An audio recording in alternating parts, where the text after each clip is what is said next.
Assalamualaikum warahmatullahi wabarakatuh.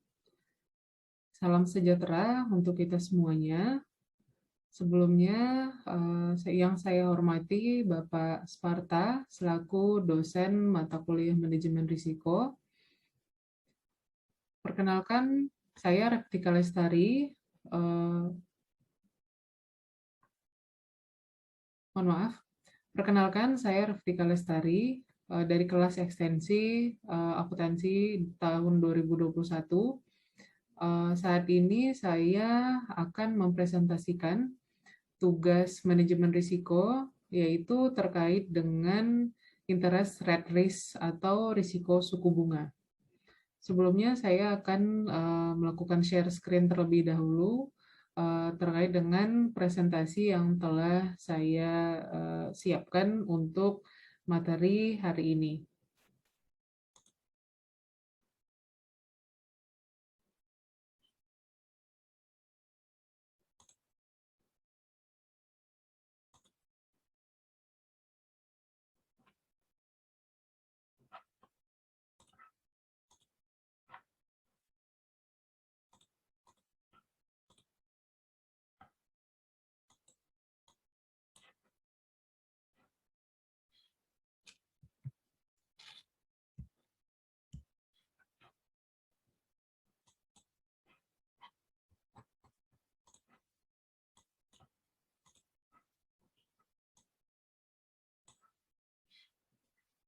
Baik, saya akan memaparkan terkait dengan materi pada hari ini, yaitu interest rate risk atau risiko suku bunga. Sebelumnya, saya ingin menyampaikan terlebih dahulu terkait dengan manajemen risiko, yaitu mata kuliah pada mata kuliah ini yang berikutnya akan menjelaskan, kita akan memasuki penjelasan mengenai risiko suku bunga. Manajemen risiko adalah suatu pendekatan terstruktur dalam mengelola ketidakpastian yang berkaitan dengan ancaman. Suatu rangkaian aktivitas manusia termasuk penilaian risiko, pengembangan strategi untuk mengelolanya, dan mitigasi risiko dengan menggunakan pemberdayaan atau pengelolaan sumber daya. Manajemen risiko dalam operasional bank meliputi identifikasi risiko, pengukuran, dan penilaian.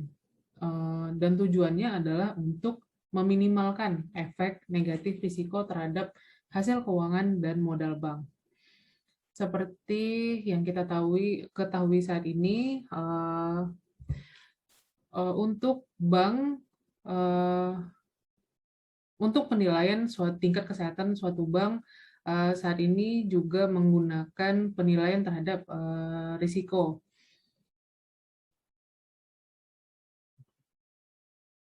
Baik, saya lanjutkan. Suatu bank wajib membentuk unit organisasi khusus untuk tujuan manajemen risiko. Risiko bank yang terbesar dalam kegiatannya salah satunya adalah risiko pasar, yang meliputi risiko suku bunga, risiko valuta asing, risiko dari perubahan harga pasar sekuritas, dan derivatif keuangan dan komoditas.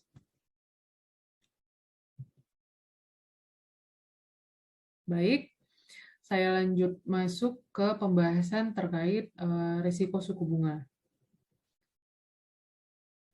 Risiko suku bunga adalah risiko yang dialami akibat dari perubahan suku bunga yang terjadi di pasaran yang mampu memberi pengaruh bagi pendapatan perusahaan.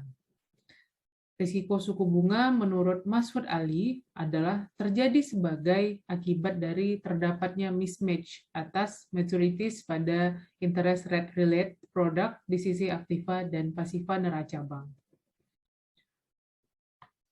Tujuan yang menyeluruh dari manajemen risiko suku bunga adalah untuk memastikan mekanisme arus kas yang besar tanpa adanya ketidaksesuaian dalam aset dan kewajiban segmen.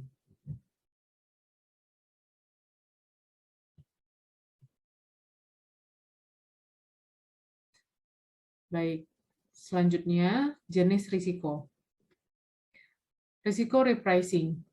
Bentuk utama risiko suku bunga naik adalah perbedaan waktu jatuh tempo untuk suku bunga tetap dan repricing untuk suku bunga mengambang dari aset posisi kewajiban off balance sheet atau OBS. Selanjutnya, risiko kurva hasil. Ketidaksesuaian harga juga dapat membuat bank untuk melakukan perubahan kemiringan dan bentuk kurva hasil. Risiko kurva hasil tak terduga muncul ketika pergeseran kurva hasil telah merugikan bank, pendapatan, atau nilai ekonomi aset portofolio mereka. Selanjutnya, risiko dasar. Risiko bahwa tingkat bunga untuk aktiva dan kewajiban yang berbeda dapat berubah dalam besaran yang berbeda, maka disebut risiko dasar. Selanjutnya, risiko pilihan bawaan. Risiko pilihan bawaan, sebuah opsi memberikan pemegang hak, namun bukanlah kewajiban, untuk membeli, menjual, atau dalam beberapa cara mengubah arus kas instrumen atau kontrak keuangan. Selanjutnya, risiko investasi ulang. Ketidakpastian tentang masa depan, tingkat suku bunga, menimbulkan risiko investasi ulang sebagai arus kas masa depan yang akan diinvestasikan kembali pada tingkat yang tidak diketahui saat ini. Selanjutnya saya akan memasuki pemaparan mengenai gambaran umum manajemen risiko tingkat bunga atau gambaran umum manajemen risiko suku bunga. Lembaga keuangan seringkali tidak menyelaraskan maturitas antara aset-aset dan kewajiban-kewajibannya, sehingga mereka menanggung sendiri terhadap risiko tingkat bunga. Akibatnya, cukup banyak lembaga keuangan yang mengalami kebangkrutan ekonomi atau nilai bersih para pemiliknya terhapus. Ada dua metode untuk mengukur risiko tingkat bunga. Yang pertama, model penentuan harga kembali. Dan kedua, model maturitas.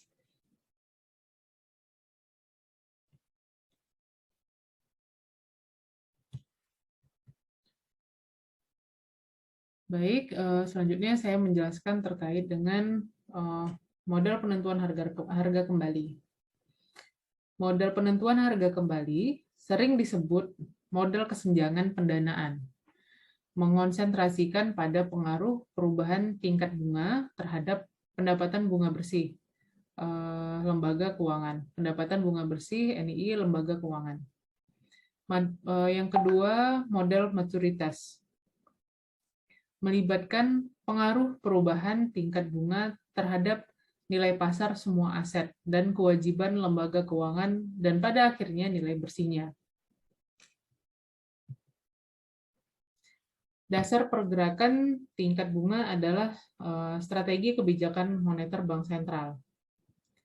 Melalui operasi pasar terbuka secara harian seperti membeli dan menjual T-bond and T-bill, bank sentral berusaha mempengaruhi pasokan uang dan level tingkat bunga. Tingkat bunga mempengaruhi variabel-variabel keuangan yang berpengaruh terhadap keputusan ekonomi. Seperti apakah mengeluarkan atau apakah mengeluarkan atau menabung.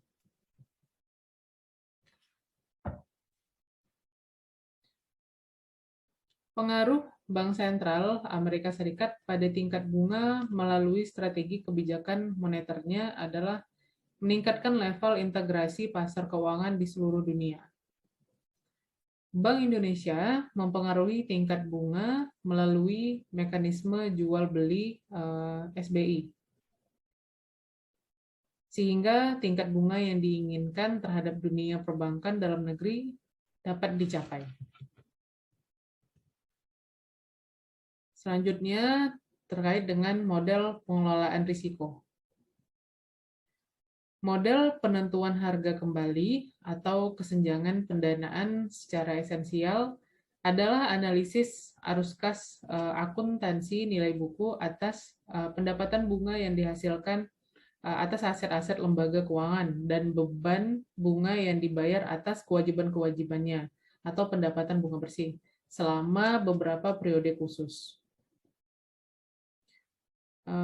Fed mewajibkan bank-bank untuk melaporkan secara triwulanan kesenjangan untuk aset-aset dan kewajiban dengan maturitas yang diklasifikasi dengan cara tertentu. Dengan ketentuan tersebut,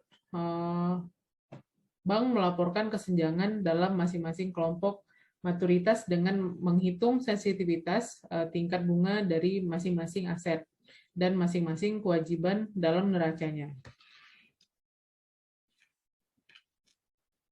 Sensitivitas tingkat bunga aset atau kewajiban dihargai kembali pada atau dekat tingkat bunga pasar yang berlaku dalam suatu kelompok maturitas. Eksposur pendapatan bunga bersih lembaga keuangan terhadap perubahan-perubahan tingkat bunga dalam kelompok-kelompok maturitas berbeda. Selanjutnya, aset-aset sensitif tingkat bunga. Aset-aset sensitif tingkat bunga dikelompokkan berdasarkan jangka waktu tertentu, yang biasanya 1 tahun. Pertama, pinjaman-pinjaman konsumen jangka pendek. Kedua, T-bill 3 bulan. Ketiga, T-notes 6 bulan. Yang keempat, hipotek bertingkat bunga mengambang 30 tahun. Selanjutnya, kewajiban-kewajiban sensitif tingkat bunga. Kewajiban-kewajiban sensitif tingkat bunga dikelompokkan berdasarkan jangka waktu tertentu, yang biasanya 1 tahun. Yang pertama, sertifikat deposito 3 bulan. Yang kedua, akseptasi bankir 3 bulan. Yang ketiga, kertas komersial 6 bulan. Yang keempat, deposito berjangka 1 tahun.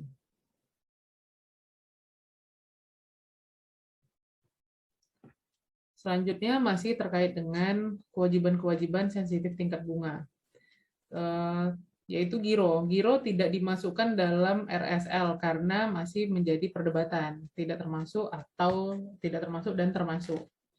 Giro tidak termasuk RSL karena tingkat bunga eksplisit atas giro 0, dan giro merupakan deposito inti sehingga menjadi sumber dana jangka panjang. Giro termasuk RSL karena giro membayar bunga implisit, yaitu lembaga keuangan tidak membebankan fee yang menutup secara penuh biaya-biayanya untuk jasa pengecekan. Maka dari itu, giro merupakan salah satu kewajiban sensitif tingkat bunga, tapi masih menjadi perdebatan apakah ini termasuk atau tidak termasuk, karena begini pemaparannya, apakah karena jika ini dikategorikan giro tidak termasuk karena ya salah satu tingkat bunganya eksplisit atas giro 0. Sedangkan jika termasuk karena giro membayar bunga implisit. Selanjutnya, kewajiban sensitif tingkat bunga masih terkait dengan kewajiban sensitif tingkat bunga, yaitu argumen yang mirip dengan giro berlaku untuk tabungan buku. Kesenjangan penentuan harga kembali 1 tahun. Selanjutnya sensitivitas tingkat bunga atau rasio kesenjangan, dan kesenjangan penentuan harga kembali sangat berguna. Yang pertama memberi arah exposure tingkat bunga, dan kedua skala atas exposure atau rasio gap.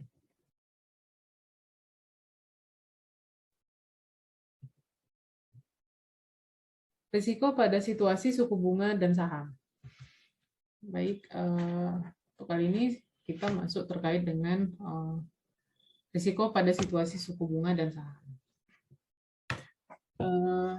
Pada saat seseorang memutuskan untuk menempatkan dananya di bank dalam bentuk time deposit atau deposito, maka artinya ia sudah melihat sisi keuntungan dan kenyamanan, terutama jika ia membandingkan berinvestasi di tempat lain seperti membeli saham. Kenapa disebut seperti ini? Karena menurut saya juga deposito itu merupakan salah satu alat investasi atau produk yang ditawarkan oleh bank yang cukup berisiko, bisa dikatakan berisiko kecil berisikonya, karena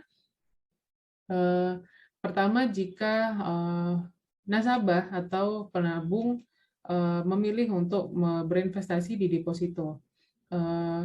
Deposito mereka pertama dijamin oleh lembaga penjamin simpanan atau LPS dengan ketentuan suku bunga yang deposan miliki dijamin oleh atau di batas suku bunga yang sudah ditetapkan oleh LPS. Dan suku bunga yang ditetapkan oleh LPS ini untuk bank umum dan bank perkreditan rakyat itu berbeda, di mana suku bunga untuk bank umum itu cenderung lebih rendah dibanding tingkat suku bunga tingkat suku bunga deposito untuk bank perkreditan rakyat. Selanjutnya, sebelumnya, maka dari itu kenapa disebut deposito ini dilihat memiliki keuntungan dan kenyamanan, karena hal tersebut di balik dia sudah dijamin oleh lembaga penjamin simpanan, di mana jika terjadi likuidasi pada bank yang telah dipilih oleh nasabah untuk melakukan investasi menggunakan produk deposito, terjadi likuidasi, maka nasabah tidak perlu khawatir karena investasi atau deposito yang telah mereka tempatkan di bank tersebut telah dijamin oleh LPS, sehingga sesuai dengan ketentuannya pada saat bank likuidasi, LPS akan melakukan beberapa prosedur-prosedur yang untuk mengganti dana-dana nasabah yang ada di bank tersebut. Baik, saya lanjutkan kembali. Kondisi pasar saham yang berfluktuasi menyebabkan tingkat risiko memiliki posisi tersendiri. Tingkat return yang diharapkan juga penuh dengan kondisi yang berfluktuasi.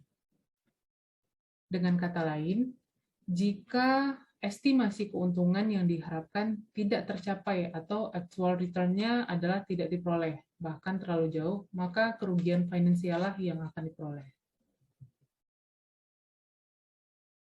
Maka kita dapat memberikan suatu garis penegasan dalam konteks manajemen risiko, yaitu pada saat suku bunga mengalami kenaikan dan harga saham di pasar atau market price mengalami penurunan, maka investor akan cenderung memindahkan dananya dari saham ke deposito. Ini sesuai dengan penjelasan sebelumnya, di mana deposito disebut sebagai memberikan keuntungan dan kenyamanan. Maka pada saat suku bunga mengalami kenaikan dan harga saham di pasar mengalami penurunan, otomatis nasabah atau si investor pasti lebih mencari mana yang memberikan keuntungan dan kenyamanan, dan hal tersebut tidak terlepas dari investor atau nasabah pasti lebih melihat mana risiko yang juga lebih kecil yang akan mereka dapatkan. Selanjutnya, poin B, pada saat kondisi pasar saham mengalami kenaikan, ini sebaliknya, atau bergairah, maka investor cenderung akan memindahkan dana yang tersimpan di deposito atau time deposit ke saham, dengan alasan berinvestasi di saham adalah memiliki tingkat keuntungan yang lebih tinggi. Tidak dipungkiri bahwa secara naluri manusia pasti lebih mencari mana yang lebih menguntungkan jika mereka melakukan berinvestasi, apakah di saham ataupun di deposito. Wajar pada saat kondisi pasar saham mengalami kenaikan, beberapa investor atau nasabah yang paham akan itu cenderung memang lebih memilih memindahkan dana deposito mereka ke pasar saham, karena memang pergerakan pasar saham pada saat mengalami kenaikan memang memberikan keuntungan yang menjanjikan kepada investor tersebut. Selanjutnya, poin C. Maka dari itu, dari penjelasan tadi, investor disebutkan memiliki karakteristik penghindar risiko dan menyukai keuntungan yang sustainable atau berkelanjutan.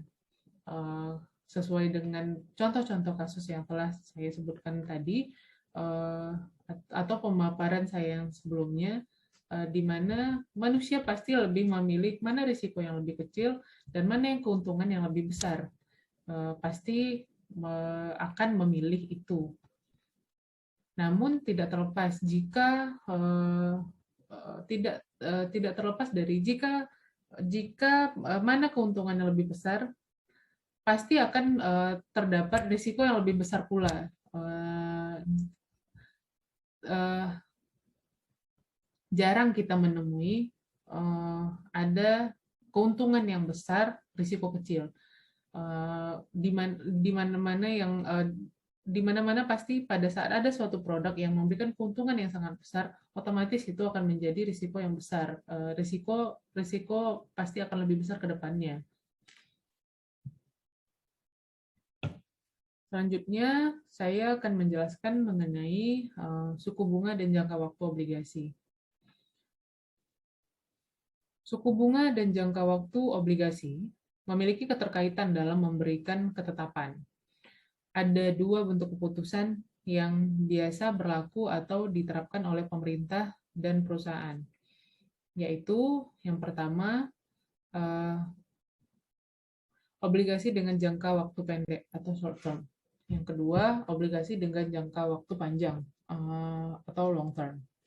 Obligasi jangka waktu pendek memiliki suku bunga yang lebih rendah daripada obligasi yang jangka panjang.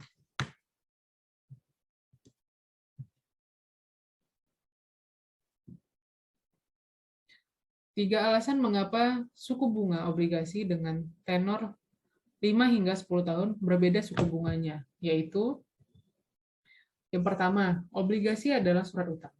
Dalam konsep utang, semakin lama jangka waktunya, semakin tinggi suku bunga yang biasanya ditetapkan.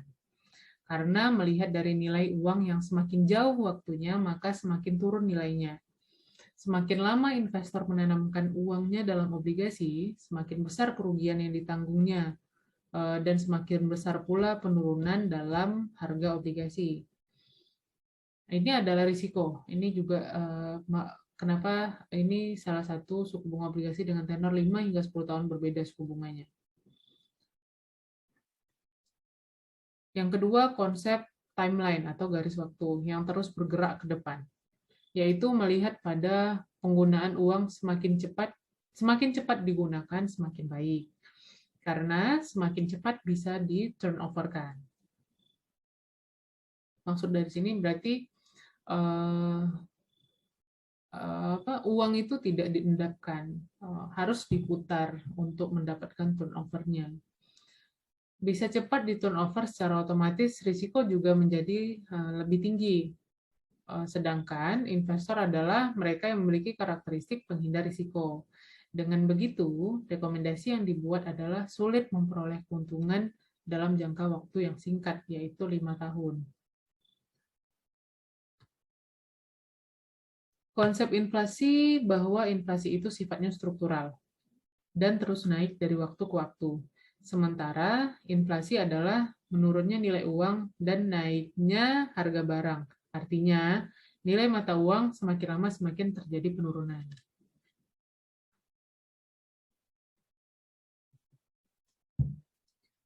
Selanjutnya, risiko pada hubungan obligasi dan saham.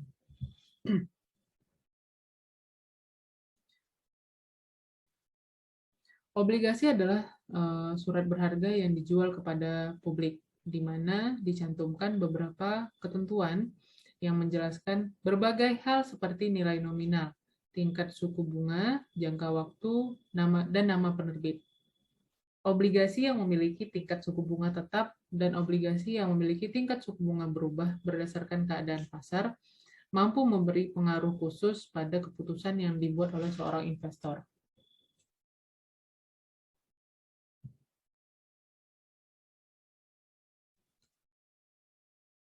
Pada saat investor memegang obligasi dengan suku bunga tetap dan pasar saham mengalami kenaikan atau tingkat kegairahan pasar saham mengalami peningkatan, maka investor cenderung akan mengalihkan sejumlah dananya dari obligasi ke saham.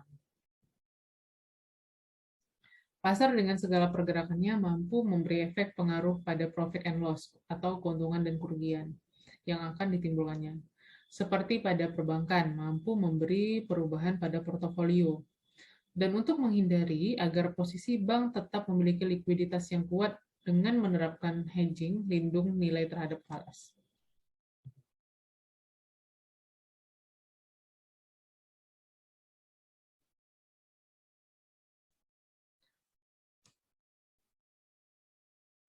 Dampak perubahan suku bunga bagi perusahaan. Menurut Mamduh M. Hanafi, perubahan tingkat bunga bisa menyebabkan perusahaan menghadapi dua tipe risiko, yaitu risiko perubahan pendapatan. Pendapatan bersih, hasil investasi dikurangi biaya. Berubah yaitu berkurang dari yang diharapkan. Kedua, risiko perubahan nilai pasar berubah karena perubahan tingkat bunga, yaitu berubah karena lebih kecil, turun nilainya.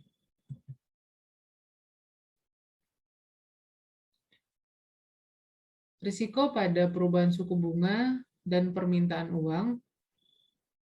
Selanjutnya saya akan menjelaskan terkait dengan risiko pada perubahan suku bunga dan permintaan uang. Permintaan uang sangat dipengaruhi oleh faktor kondisi berlakunya suku bunga di pasaran, dan begitu pula sebaliknya. Kondisi naik dan turunnya suku bunga yang ditetapkan oleh perbankan lebih jauh mampu memberi pengaruh pada kondisi perkembangan bisnis di suatu negara. Saya akan memaparkan sedikit terkait dengan risiko carry trade.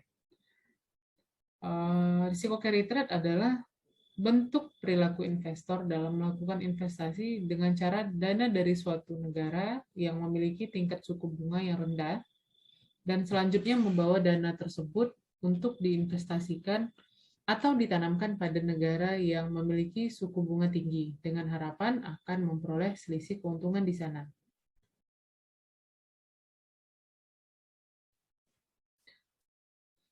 Persoalannya adalah jika suku bunga kembali ke posisi normal atau rendah, maka dana yang berasal dari carry trade tersebut akan ditarik kembali untuk dibawa ke tempat asalnya. Baik, selanjutnya saya menjelaskan terkait dengan faktor yang menyebabkan perubahan pada suku bunga domestik. Ada 3 faktor yang mampu memberi pengaruh pada suku bunga domestik suatu negara, yaitu pertama, kondisi ekonomi global. Kedua, stabilitas ekonomi dalam negeri. Dan ketiga, stabilitas sosial dan politik dalam dan luar negeri. Bila ketiga hal ini terjadi terus dan tidak mendapat penanganan yang serius, terutama dari lembaga yang berwenang, khususnya Bank Sentral, yaitu Bank Indonesia, maka diperkirakan secara jangka panjang akan memberi efek pada stabilitas suku bunga. Nah, di sini saya menampilkan perkembangan suku bunga acuan Bank Indonesia jika dari 2019 ke 2020 year on year, dan untuk tahun 2021 saya menampilkan realisasi bulan Oktober 2021. Kondisi stabilitas suku bunga yang bersifat tidak stabil yaitu berubah dari yang diharapkan oleh banyak pihak, khususnya para pelaku ekonomi seperti pebisnis, baik kelas atas, menengah, dan bawah, akan berujung kepada penurunan pendapatan yang akan diperoleh. Saat ini pada tahun 2020 hingga dari awal 2020 hingga saat ini realisasi Oktober 2021 untuk laporan dunia dan salah satunya seluruh negara di dunia ataupun yang berpengaruh saat ini adalah negara kita Indonesia sedang mengalami situasi kondisi COVID-19, di mana terjadi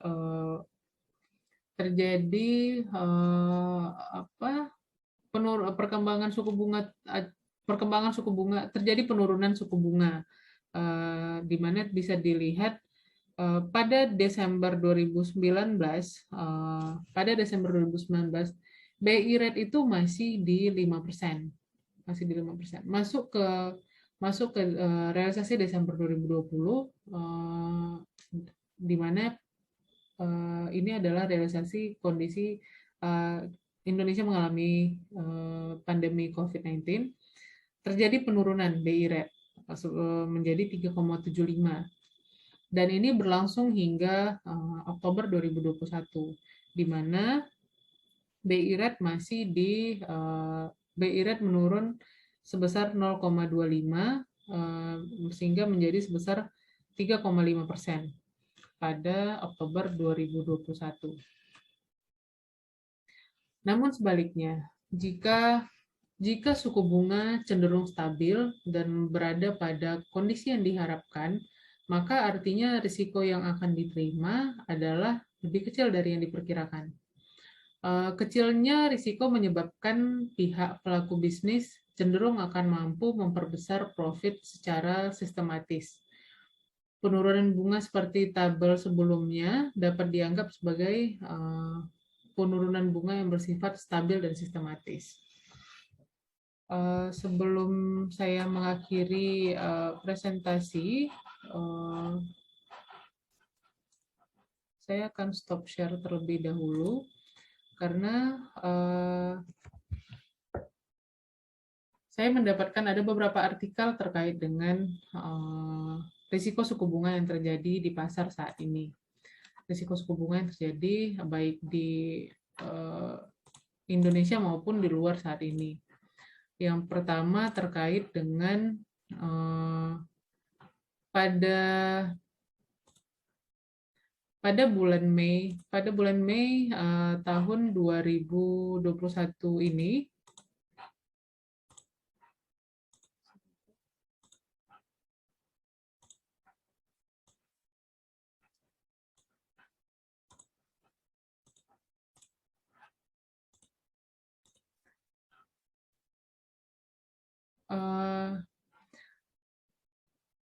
terdapat berita terkait dengan terjadi risiko terjadi kembali penurunan. Itu sejalan dengan tabel yang saya paparkan sebelumnya. Terdapat berita terkait dengan ekonom mengingatkan risiko jika suku bunga acuan BI kembali turun, di mana Direktur Research Center of Reform on Economics atau CORE Indonesia Peter Abdullah memperingatkan penurunan kembali suku bunga acuan oleh Bank Indonesia berisiko memicu keluarnya arus modal asing di pasar keuangan domestik. Di mana pada saat bulan Mei tahun 2021, suku bunga acuan BI itu berdasarkan data yang saya dapat di website Bank Indonesia dan BPS, suku bunga acuan BI itu di Mei 2021 sudah bertahan di 3,5%. Maka jika dilihat dari slide yang saya tampilkan tadi, cukup bertahan dari bulan Mei sampai Oktober 2021, BI rate kita masih di 3,5%.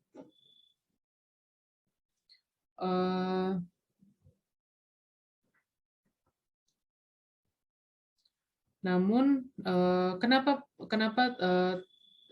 tetap diingatkan terkait dengan suku bunga acuan ini? Karena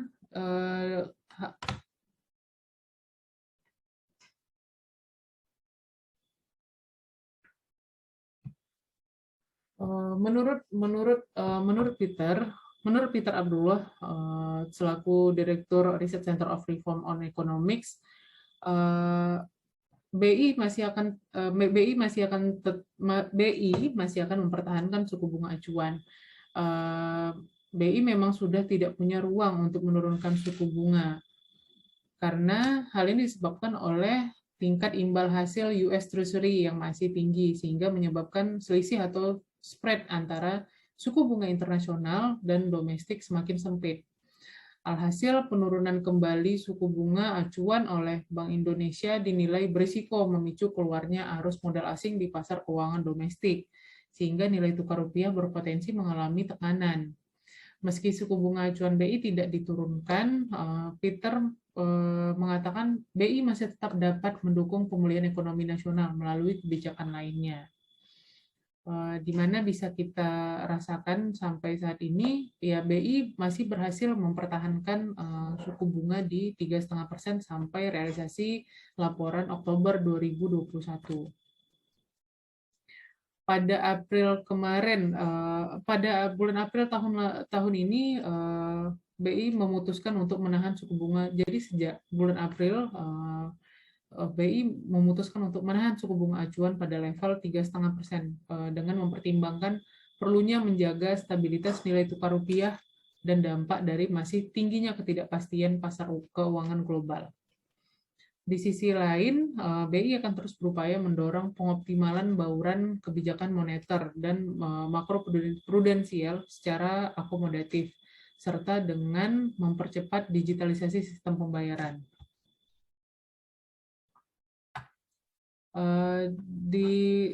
Pada 6 hari yang lalu, pada 8 hari yang lalu, ada berita terkait dengan di sini saya memaparkan terkait dengan inilah risiko-risiko yang terjadi, contoh dari risiko suku bunga yang terjadi di Indonesia pada saat ini. Salah satunya berita baru-baru ini terkait dengan pelaku pasar prediksi The Fed bakal dongkrak suku bunga mulai tahun depan, mulai tahun 2022. Di mana Bank Sentral Amerika Serikat untuk mengurangi pembelian obligasi atau tapering, atau trader atau pelaku pasar prediksi memprediksi nih Bank Sentral akan segera dongkrak suku bunga pada Juli 2022.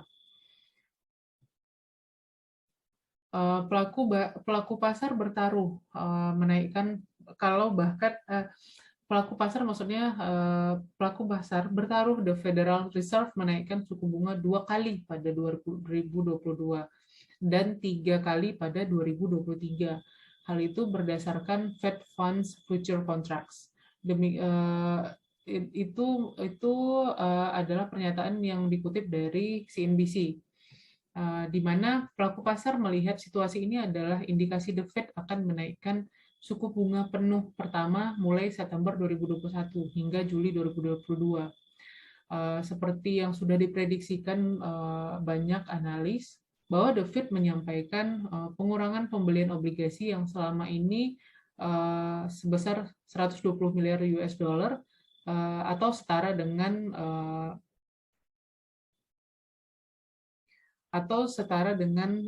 1,7 triliun rupiah.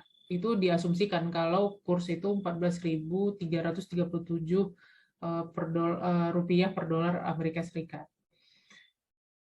Pasar berspekulasi The Fed akan mulai menaikkan suku bunga setelah tapering selesai dilakukan pada pertengahan 2022. Di mana di sini The Futures indikasikan 75% kenaikan suku bunga dilakukan pada musim panas ke depan. Hingga akhir tahun prediksi tidak berubah. Jadi Direktur Wells Fargo Mike Schumacher menuturkan ada 2 kali kenaikan suku bunga pada 2023. Pada 2023 pelaku pasar berharap 3 kali kenaikan suku bunga. Sebelumnya The Fed pangkas suku bunga pada awal pandemi COVID-19. Jadi pada awal pandemi COVID-19, The Fed pun memangkas suku bunga. Terus bagaimana dampaknya bagi Indonesia? Bagaimana dampak tapering terhadap Indonesia? Sebelumnya Bank Sentral Amerika Serikat resmi mengumumkan akan mengurangi laju pembelian obligasi atau tapering pada akhir November ini. Hal ini dilakukan untuk menarik sejumlah stimulus di pasar dan ekonomi.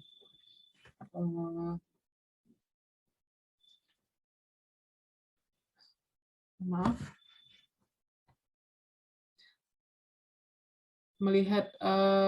jadi melihat keputusan ini, Head of Investment Information PT Mirai Aset Sekuritas Indonesia, Roger, menegaskan bila tapering yang akan dijalankan tidak terlalu berdampak untuk pasar saham Indonesia. Roger juga menegaskan investor lebih mencermati hasil laporan keuangan yang akan dirilis emiten pada kuartal ketiga 2021 dan data perekonomian seperti Purchasing Managers Index atau PMI manufaktur Oktober yang mencapai level tertinggi 57,2. Melihat sentimen positif yang diberikan, Roger menyebut IHSG diprediksi berada di posisi 6.880 hingga akhir tahun ini.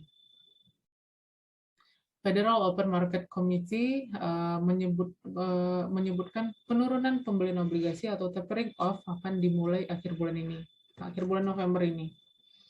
The Fed akan mengurangi 15 miliar USD setiap bulan, antara lain 10 miliar USD dalam Treasury atau surat berharga dan 5 miliar USD sekuritas berbasis hipotek dari aksi pembelian The Fed sebesar 120 miliar USD per bulan. FOMC mengatakan langkah itu dilakukan mengingat kemajuan substansial lebih lanjut yang telah dibuat ekonomi menuju tujuan FOMC sejak Desember lalu. Pernyataan FOMC yang disetujui dengan suara bulat menekankan The Fed tidak berada di jalur yang telah ditentukan sebenarnya, akan melakukan penyesuaian proses jika perlu. Itu adalah dua contoh dari yang terjadi, risiko suku bunga yang terjadi di Indonesia ataupun di dunia saat ini, di mana bisa diketahui bahwa salah satunya semenjak pandemi COVID-19 saat ini,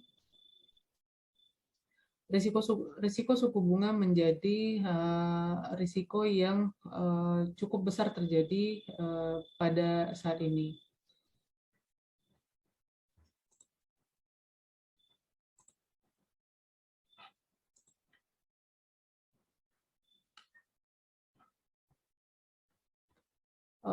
Selanjutnya ada beberapa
Baiklah, selanjutnya saya akan masuk ke materi interest rate risk yang ada di banking book atau penerapan manajemen risiko untuk risiko suku bunga dalam banking book. Definisi IRB untuk pengukuran dan pengendalian risiko. Risiko suku bunga dalam banking book atau interest rate risk in the banking book adalah risiko akibat pergerakan suku bunga di pasar yang berlawanan dengan posisi banking book yang berpotensi memberikan dampak terhadap permodalan dan rentabilitas bank baik untuk saat ini maupun pada masa mendatang.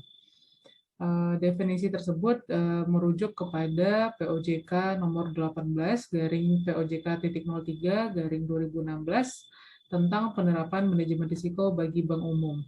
Yang kedua, Surat Edaran Otoritas Jasa Keuangan nomor 34 garis miring CSEOJK titik 03 garing 2016 tentang penerapan manajemen risiko bagi bank umum. Yang ketiga, Surat Edaran Otoritas Jasa Keuangan nomor 12 garis miring SEOJK titik 03 garis miring 2018 tentang penerapan manajemen risiko dan pengukuran risiko pendekatan standar untuk risiko suku bunga dalam banking book bagi bank umum. Dalam kategori risiko suku bunga termasuk pula risiko suku bunga dari posisi banking book yang antara lain meliputi repricing risk, yield curve risk, basis risk, dan optionality risk.